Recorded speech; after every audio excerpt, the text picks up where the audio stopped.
Surely you can't be suggesting we attempt to take Dalmar, Santu. No one has ever bested Cornelius in the entirety of his rule for over 9 centuries. A man's deep voice floated to Catherine's ears. Quickly, she flattened herself against the ground, and then crawled over to the edge of the overhang to see if she could actually see the speaker. She looked all about, trying to be as quiet as possible, while at the same time finding the sources of the voices in the fading sunlight. Finally, farther down in the gorge, she spotted them.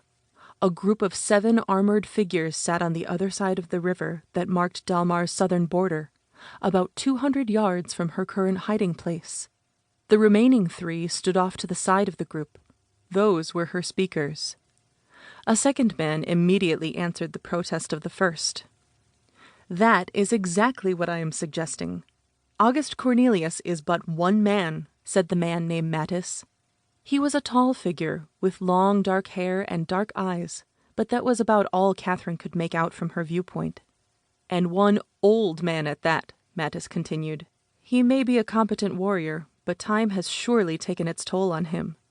So many years of being trapped in that castle without training his body, it cannot help his strength or stamina. My father tells me he does not even feed anymore, and not even one heir of blood or womb to aid him. We will overpower and take Dalmar for ourselves. The lands here are rich and fertile, and the people simple and weak. It will not be a problem for us at all.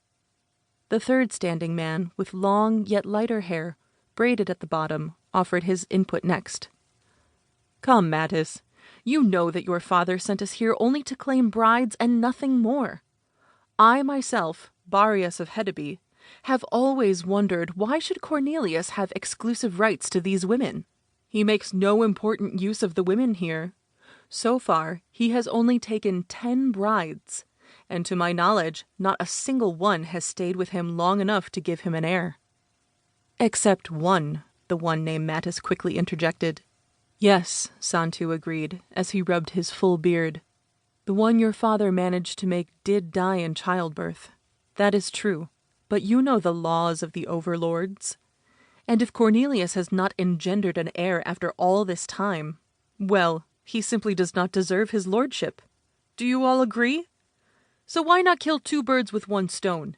It is high time someone relieved him of his rule and lands. Enough of this idle chatter, a fourth figure named Ulrich interrupted, emerging from the seated group of men.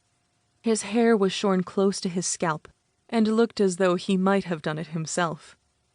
The night is still young, Ulrich stated, and the time for action is now. If we move quickly enough, we can have the entirety of Dalmar under our control by dawn. And while we are at it, we will make certain that Cornelius has no bride to choose from, or no land to rule as well.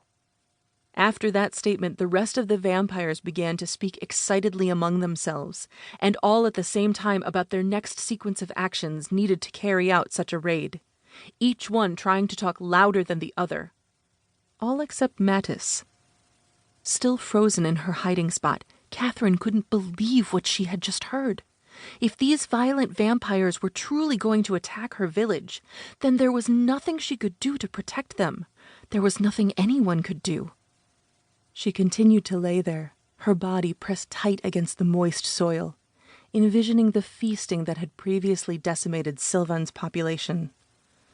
That very fate soon would befall her own precious town of Dalmar. Her mind was still reeling as she began to slowly and quietly back up from the lip of the gorge and away from the group of the villains gathered below. Wait! Quiet all! Listen! The fourth speaker, Ulrich, the one with the skinned head, said, raising a hand to silence all his companions. He drew in a long, deep breath.